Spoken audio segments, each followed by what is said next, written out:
So the retribution came much faster than anyone expected. Early this morning, the Indian Air Force planes, the fighter planes Mirage 2000s, and 12 of them went and struck the terrorist camps in Khyber Pakhtunkhwa, which is inside Pakistan and not Pakistan occupied Jammu and Kashmir, to kill at least 200 terrorists of Jaish-e-Mohammed and maybe their allied forces, and avenged the killing of 40 CRPF men in Pulwama on 14 February. I am Nitin Gokhale and I am going to tell you what exactly happened in the early hours of this morning when 12 Mirage 2000s of the Indian Air Force went across the line of control, crossed the capital of Pakistan occupied Jammu and Kashmir, which is Muzaffarabad, and went and struck at a place called Balakot, which had a large training camp of Jaish-e-Mohammed, which had carried out the suicide attack on the 40 CRPF men, the bus carrying 40 CRPF men on 14 February at Pulwama in Jammu and Kashmir. So the planning for this attack took place over the last 10 days or so, once Prime Minister Modi decided that it is time to strike back at Pakistan and strike hard. But one instruction that the Prime Minister had for the Indian Air Force was that the collateral damage to either common Pakistani citizens or Pakistani military installations will not take place, because the aim was not to start a war or target the military, although the Pakistani military is the one which trains, equips and supports the terrorist organizations. But India wanted to keep the threshold below a certain level where the Pakistani military will not be justified to start a conventional war, just below the threshold of a nuclear confrontation. So the Air Force started its planning. The decision was very clear that India had to strike and strike hard, and within a time frame of about a fortnight after the Pulwama attack. There were two compulsions. One, that the JEM would have emptied that camp or thinned out the population from that camp, anticipating something from India. And second, the ruling party did not want to give any chance to other political parties to say that any strike which could have taken place after, say, 5th or 10th of March would be construed as a politically loaded strike and done with elections in mind.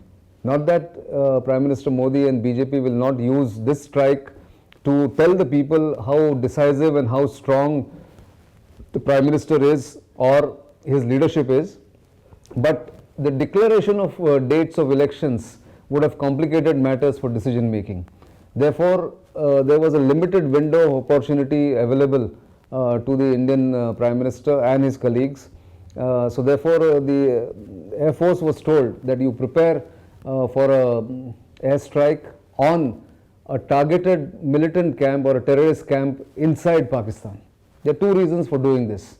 There could not have been a land action like the special forces did in Uri in September, post Uri in September 2016, because most of the higher reaches along the line of control with Pakistan are snowbound right now. So therefore, it's much more difficult to go across and strike and come back unscathed. That ruled out the land-based operations or surgical strike of the kind that took place in 2016.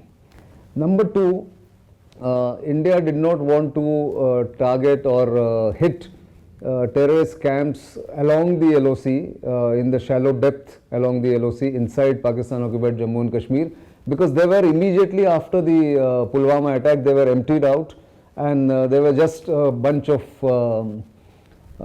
small huts or a group of huts which had no high value target. So it was decided that this airstrike, which can be actually called a surgical strike, a real surgical strike, would be carried out on a high value target, high value location, where Jaish-e-Mohammed terrorists train and are there in large numbers.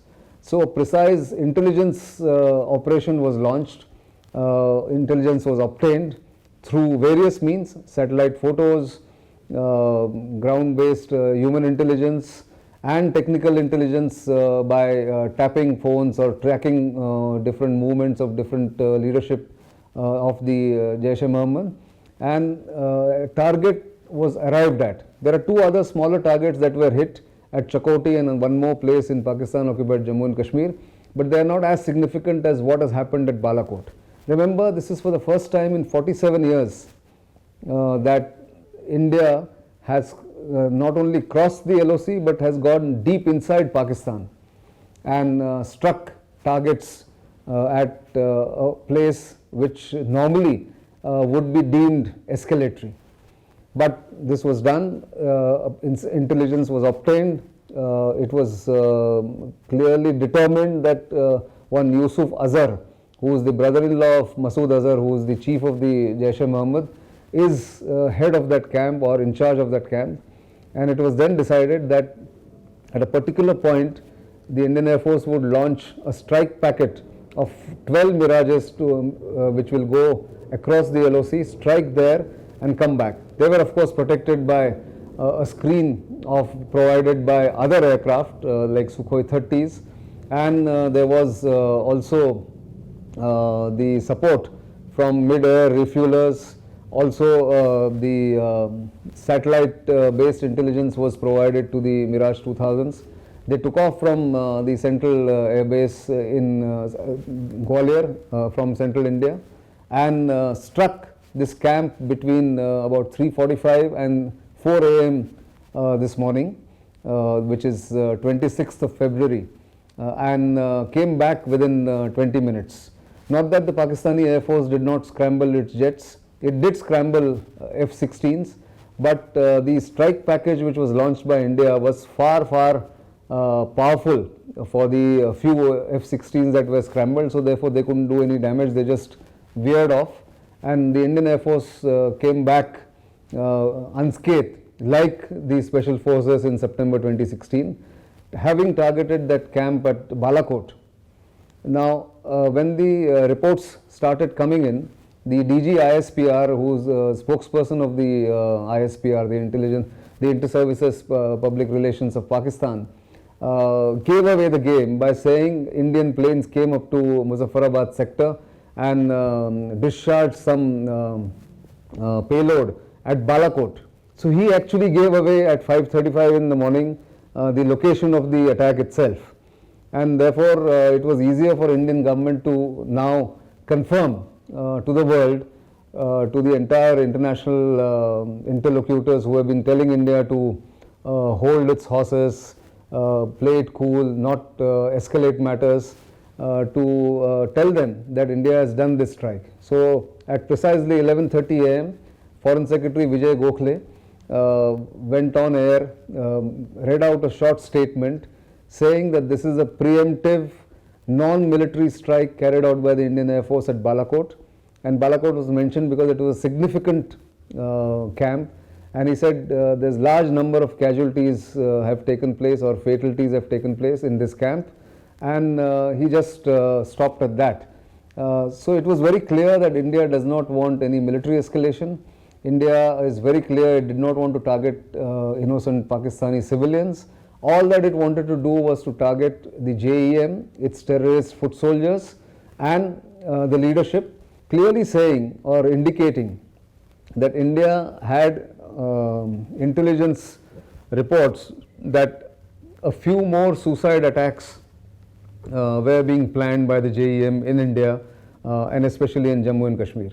So therefore India has called this justifiably a preemptive strike, and I think Indian diplomats are now fanning out or reaching out to their counterparts in various national capitals to brief them about what exactly happened. There is an all-party meeting which is being held by the government to brief all political parties to build a consensus about the efficacy of this action. And finally, India has factored in asymmetric escalatory or retaliatory measures that Pakistan may want to take. In my assessment, Pakistan is unlikely to launch a conventional military escalatory retaliatory strike, because one, it is not capable and its economy is not in a position to sustain even a 2 or 3 day conventional war where you mobilize tanks, you mobilize the entire air force and get your units close to the international border and the line of control. What Pakistan will, however, do is to try and strike or disrupt India's election rallies, carry out terrorist strikes, try a hijack of a civilian airline or a commercial airline. All those attempts will be made in India's hinterland, in the main cities and the commercial capital or commercial big cities. All that will be attempted in retaliation by Pakistan. But my assessment at the moment, going by what's happening, there have been some angry retorts, angry statements by Pakistani foreign minister and others. But it's unlikely that Pakistan is going to launch a conventional retaliatory strike. India, of course, will have to keep its guard up. It will have to have its air defenses in place. It will have to have its intelligence agencies working to their optimum.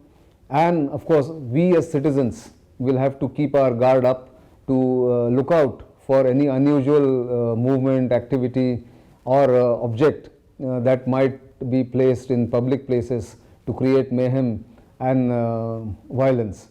But as it seems now, Prime Minister Modi has taken a very decisive decision and an action, and the Air Force has delivered like it did in 1971, like it did in 1999 in Kargil. The Indian Air Force has dealt a body blow to the Jaish-e-Mohammed and of course to the Pakistani army's ego.